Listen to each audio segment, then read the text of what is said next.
Get ready for the Dirt Life Show with your host, George Hamill.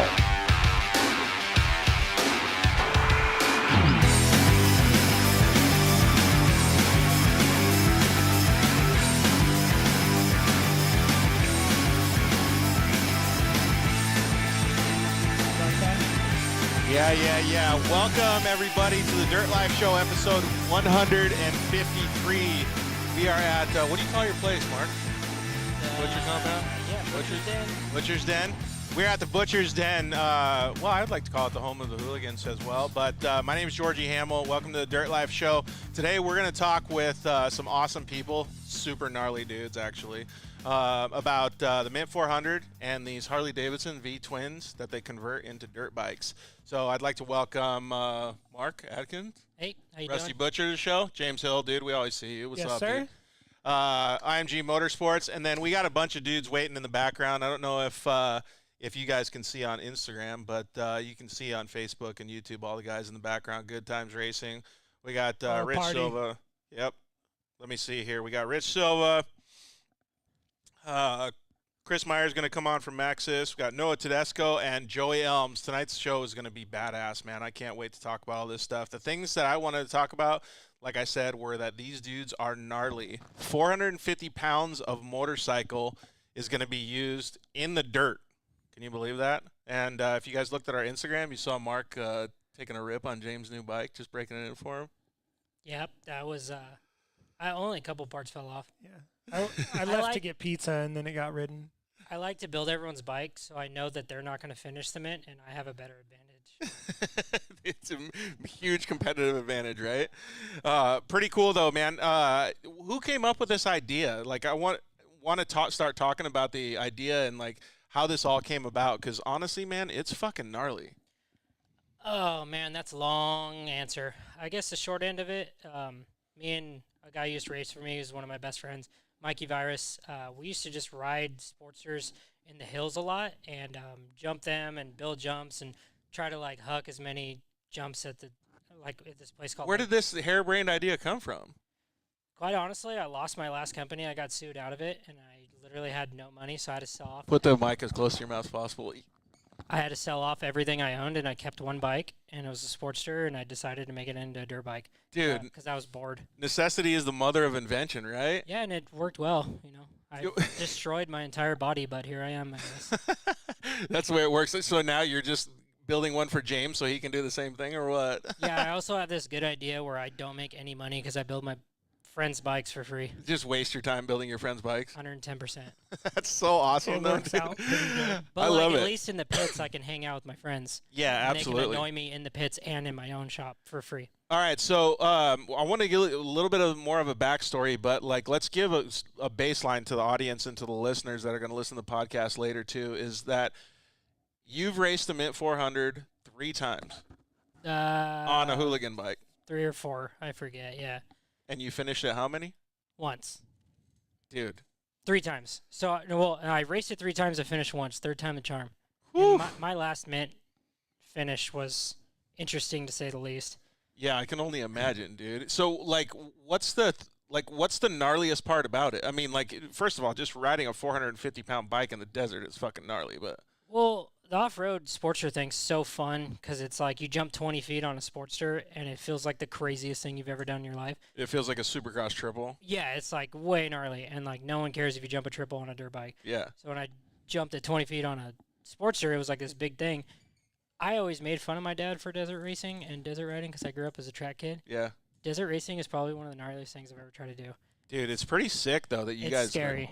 Yeah, and so what do you think, James, like after hearing all these stories? So the first year they brought bikes recently back to the Mint was 2019, I believe, and we went.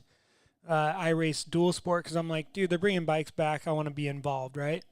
Stepped off the side-by-side thing, raced the dual sport. Mark was there with a handful of other guys. Mikey was there. We basically finished the dual sport race, or I think what we did was we were pitting. I got off the bike, gave the bike to somebody else, whoever was partnered with me that year, and these guys were rolling into the pit a few minutes later, and I'm like, that is the gnarliest thing I've ever seen, right? Like it just seems stupid. First off, which I love stupid. So And you're like, it's right, like that looks. If it looks dumb and impossible, like I'm like, how do we do that, right? yeah. So that's pretty gnarly. And then second, like we were talking about it before the show, you come up with this harebrained idea. You're like, okay, cool, I'm going to do it. I don't want to race a side-by-side this year. I want to, team up with Mark and do it. And you guys built one of the bikes that we have behind us, your new Sportster, Right. in basically a week. Well, Couple. We worked on it 3.5 times. Yeah. 3.5 days. Right. So just like everything else, Dude. like if you had all the parts here in the shop, right, or if Mark had them, he knows what to do. It's a streamlined process for him. If James actually ordered this stuff on time when Correct. I told him, it would have worked out in maybe a day. Yeah, so yeah, you can just take them out on the track. it's true. No, I am. I built the bike, so I already know what's. Yeah. Clutch Dude, cable is gonna snap 1 hour into the ride. Yeah. a big, huge competitive advantage, dude. If that actually happens, though, I didn't do it on purpose. Yeah. But honestly, like, so first of all, like, it's all lighthearted and good moods around here. But like, that's kind of the whole vibe of the deal, right? Like, I always like to think about it in the same aspect, like, to race Baja. That started as something fun. The dudes are just like, fuck, we'll go from end to end on the peninsula and we'll see how fast we can get there. Just figure it out. So Right. that started just on a whim. The Mint 400 started just on a whim. And then you guys are kind of breeding this whole new genre of motorcycle racing and riding in the desert as well. Like, to me, it's pretty sick. Yeah, this is like, I guess, how I get people like James involved. He called me. I get him to do these stupid ideas. The dudes at Heatwave Visual called me one day, and they're like, "Hey, would you like to race the Mint 400?" And I'm like, first off, what's the Mint 400? Which is dumb. I should have known what that was, but they asked me to race it, and they're not even racing the Mint anymore. Like, they did the first couple years, and now they're out because they know how hard it is to race this thing.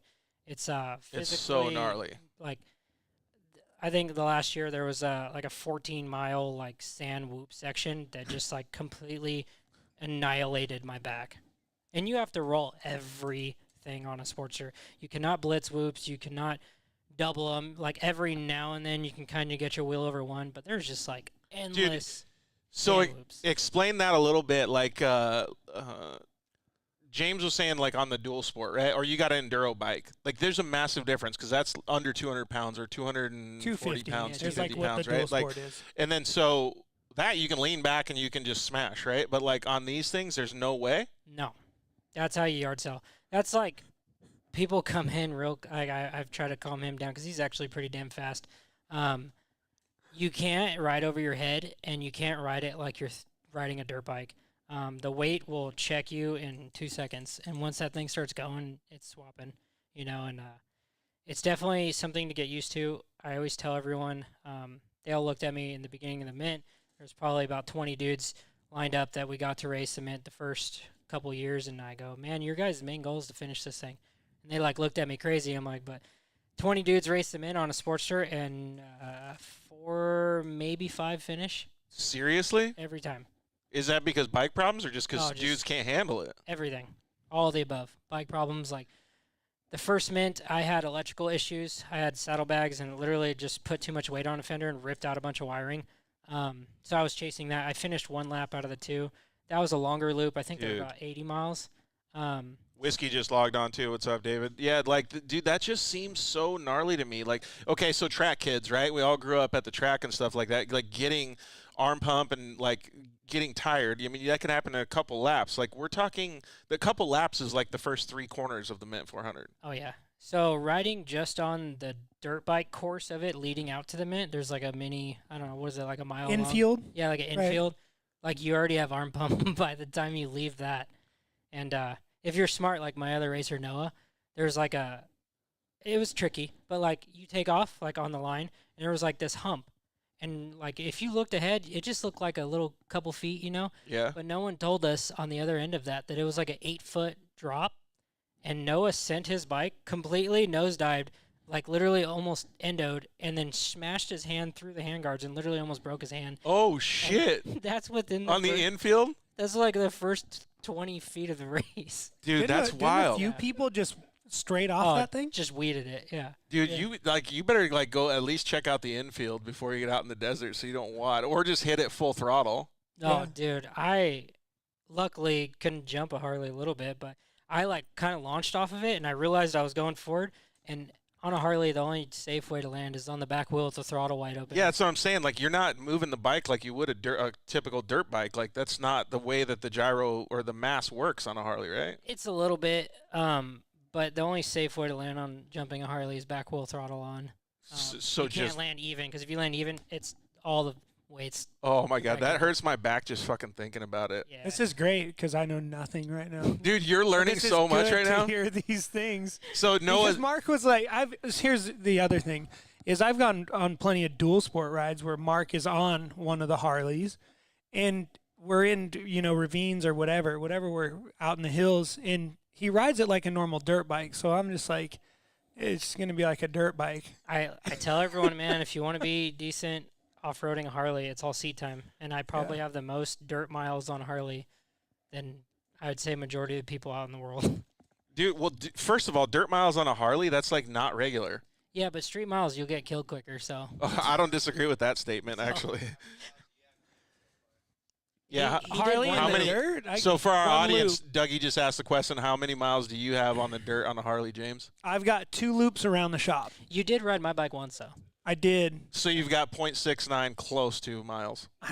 It's very minimal. If we're giving it like a little bit extra, for sure. Yeah. Dude, that's so you're just going to go, are you going to practice it all before you go? Yeah. Tomorrow, right? Whenever. All right. You got to get some lap. I'm riding all weekend, but we got a couple things we got to figure out. Okay, yeah, I know it That's needs a little bit of We're good. jetting, needs to be fine-tuned a little bit. This is where I get the upper hand on winning. Yeah, exactly. All right, so let me thank the sponsors real quick, and then I want to get into like how the bikes are built, what the differences are real quick. So you guys can always share the show.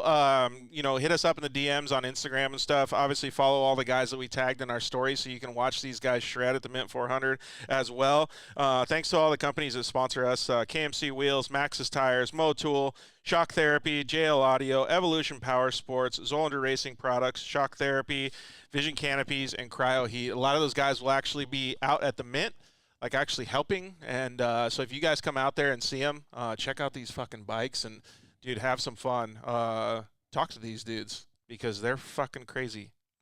Yeah, I'm the guy with the green hair, apparently. You got green hair under there? Yeah, I'm easy to spot. Okay, cool. It's for marketing. Perfect. All right, so let's talk a little bit about the way what's the differences with a normal Sportster that you'd buy off the showroom floor or from your buddy on eBay, or what you have built behind us here. And we can talk to Rich about his bike a little later too. So every good hooligan bike is basically the same platform. Rich's bike, my bike, and every other bike I own is based off of.